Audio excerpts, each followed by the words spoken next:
I'd like to call this annual meeting of the Savannah Council on World Affairs to order.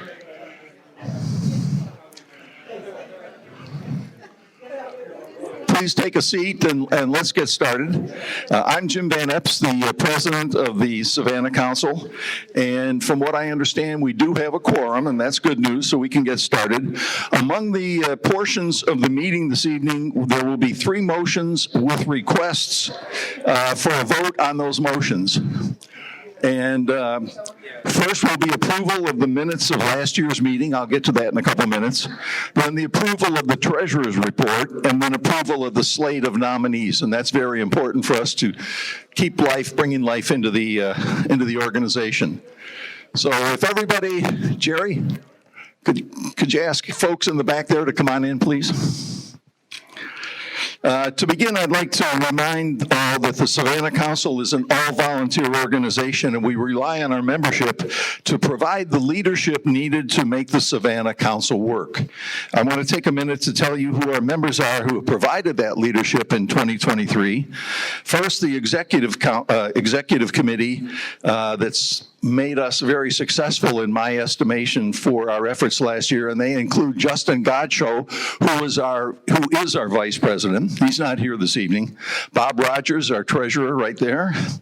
Doug Eberly, everybody knows Doug, waving his hand over there. Thanks, Doug. And Jacek Lubecki, who is our recording secretary up front. Those 5, along with myself, constitute the executive committee. I also want to thank our program committee led by Ambassador Larry Silverman for his work, and there's Larry over here, his work in locating and bringing before us experts in diverse fields of international affairs.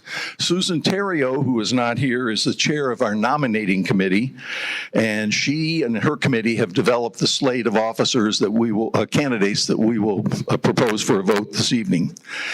Doug, that I mentioned, is also chair of our membership committee. Becky Cheatham, who is not here, I expect, but she may not make it, is chair of our publicity and communications committee. Susan Barton, who has led our sponsorship committee for a number of years, in the back waving her hand. And Bob Chandis, the chair of our facilities committee. Bob is way in the back there chatting. Okay, hey, hello, Bob.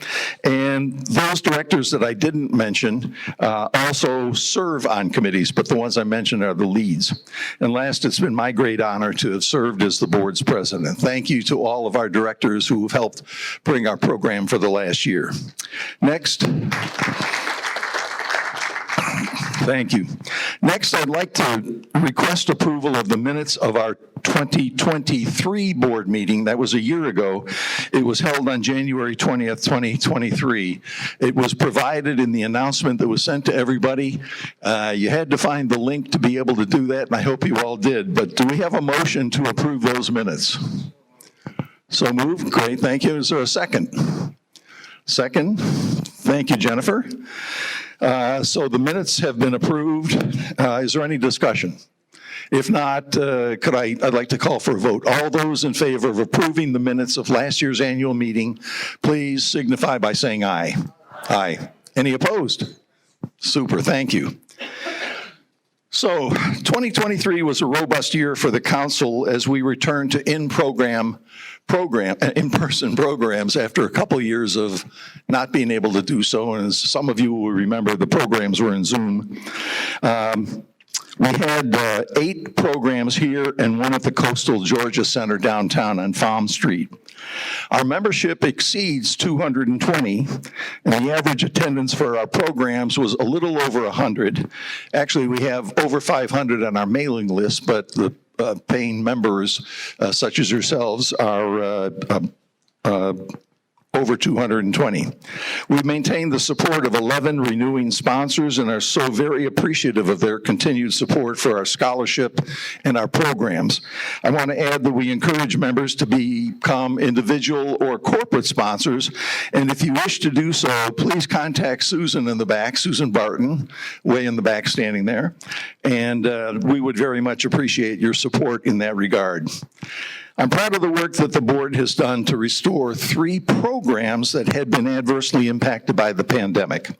First, the Savannah Council support for Georgia Southern and Savannah State students studying abroad had been reduced in the past couple of years because of travel restrictions. The good news is it's been reinstated, and we have either 8 or 9, I think it's 9 students that we will support this year. Second, planning for reinstating the Great Decisions program, which I personally find fascinating, was completed this past year, and I'm pleased to say there will be 2 sessions held this year. Each session, one will be on Sundays for 8 consecutive Sundays, and one on Thursday evenings for 8 consecutive weeks. If you want to know something about it, ask any one of the directors, including me. We'll be glad to fill you in on what that's all about, but it's a great session.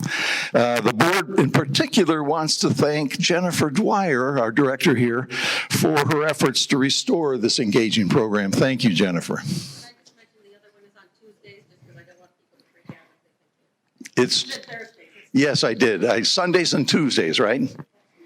There you go. You only got to tell me one more time and I'll get it. So, and jumping the gun a little, we completed planning for our popular international trivia fundraiser that we held, and that was to go tonight.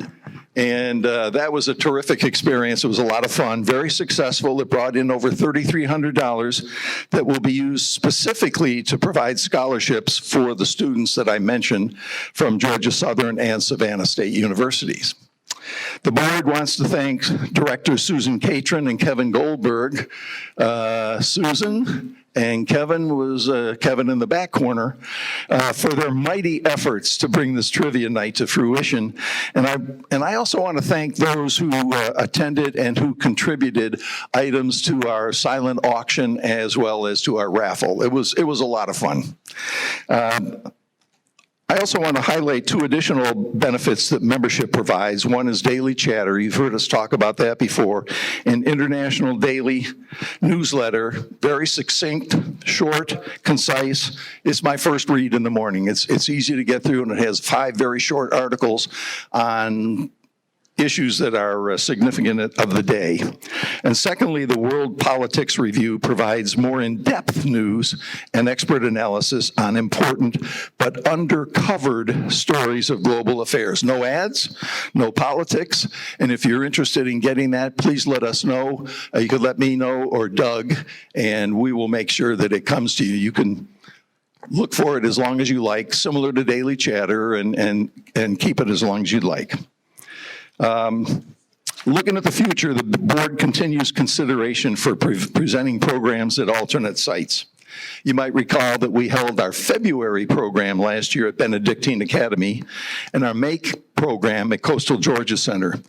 We're aware that this makes attendance somewhat easier for our downtown members, but not so for members who live close to our current site right here.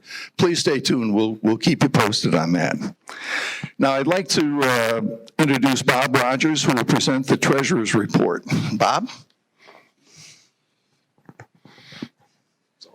Oh, thank you, Jim. I am pleased to present the financial report for the Savannah Council. While our fiscal year ends June 30th, the practice has been to report the calendar year figures. Your council remains financially healthy with no debt and a solid cash position relative to expenditures and scholarships. We continue to thank our members and sponsors for their support. Fortunately, membership income was up 15% last year, and guest fees were up 500%. So please bring your friends to our meetings, and hopefully they will become members. The Corporate Sponsors Program is a key source of income, and as Jim mentioned, if you have any ideas, please let us know. We received generous donations from our members for the Study Abroad Scholarship Fund. In addition, the net proceeds from last week's trivia night were designated for these scholarships. Last year, we awarded $7,500 to 7 students at Savannah State and Georgia Southern. In the fall, we received a grant from the American Academy of Diplomacy to fund the presentation in December of ongoing efforts to strengthen our diplomats' capabilities in a changing world. Not surprisingly, our non-program expenses increased moderately last year. Our program costs were also higher as we continue to bring topical speakers to Savannah irrespective of location. The notable increase in guest fees attest to the success of Ambassador Silverman's efforts. Let me remind you that the financial records are available for your review. Please let me know through an email if you have any interest in that. So, Jim? Thanks, Bob. And is there a motion to approve the treasurer's report? There's a motion. Is there a second? Susan? Okay, thank you. And so it's been moved and seconded. Is there any discussion about Bob's report, the treasurer's report? If not, let's have a vote. And all those in favor of approving the treasurer's report, please signify by saying aye. Aye. Any opposed? Great. Thank you, Bob.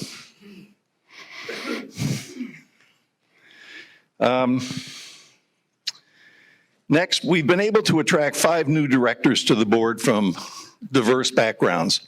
Susan Theriault, whom I mentioned is our nominating committee chair, headed that effort, but she can't be here tonight. So in her stead, Susan Catron, a director and a committee member, will present the slate for a vote in a couple right now. Susan, please. Thank you. I'm bringing you the 2024 slate of board candidates in place of nominating committee chair Susan Theriault, as he said. So they just found another Susan, basically. Anyway, I know. Our board can have up to 21 members. This year we have 8 spots to fill, as longtime board members rotate off, serving 2 terms or 7 consecutive years. 3 have served 3-year terms and have agreed to serve new 3-year terms, and they are Jerry Thomas, Antoine Smoke, and myself. That leaves 5 spots for new directors. Here are the nominees for the board to serve through for a term for 2027. I'll announce their names and some of their accomplishments so you can get to know them. Dr. Matthew Flynn, he holds degrees from Georgetown University, London School of Economics, and University of Texas. He's an associate professor at Georgia Southern for political science and international studies. He has a rich consulting background and has authored 4 books. Barbara Stockwell, she has a career in marketing as vice president at PBM Media, consulting work in various clients in Paris and the U.S. She earned a business degree from the French Institute of the United Kingdom. She works with Cosmos International and volunteers with Literacy Volunteers of America, Savannah Juvenile Court, and United Way. Peter Hoffman. He is a civilian aide to the Secretary of the Army and a retired Army officer with multiple tours with the 3rd Infantry and 82nd Airborne. He served as defense attaché in the U.S. embassies in Moscow and Sofia. He has been a vice president for student affairs at Savannah Tech, director for community engagement and governmental affairs at Georgia Southern. And Jessie Jenkins. She's a project management professional and a health science graduate of Missouri Southern State University. She has worked as Director of Research and Trade Development for World Trade Center Savannah and works with United Way of the Coastal Empire.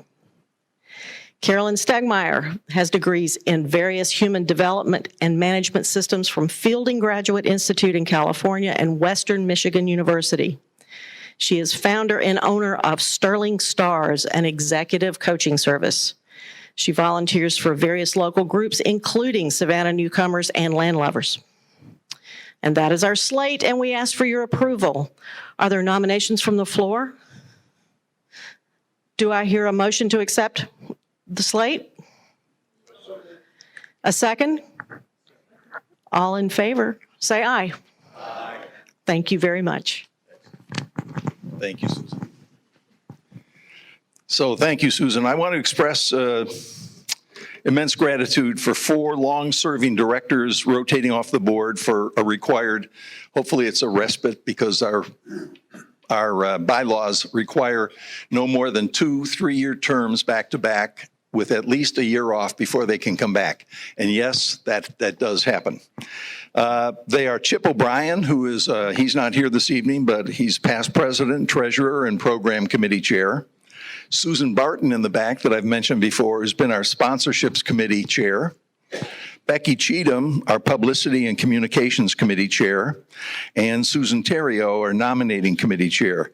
I will tell you that they do a lot of work to make these programs work. And why do I spend time telling you about them? It's because, as I said, we are an all-volunteer organization of people who are focused on international relations and want to see this Savannah Council be able to provide speakers such as we'll have with Ambassador Blake this evening. So last, I'd ask, is there a request for additional business items for the floor? Is there any, none at all? I see none. So that concludes my remarks, except to say it's been my honor to be the president of the board of directors.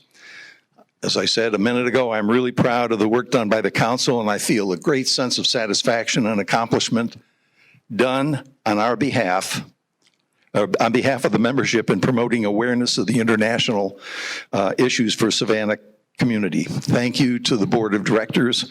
Is there a motion to adjourn the annual meeting? And we will then begin the presentation. So is there a motion to adjourn the annual meeting? So moved. I thought there would be a groundswell of, heck yes. Okay, so it's been moved. Any opposed? No? All in favor, say aye. Aye, good. This concludes the meeting, and we will start the presentation in about 2 or 3 minutes with Ambassador Blake. Thank you.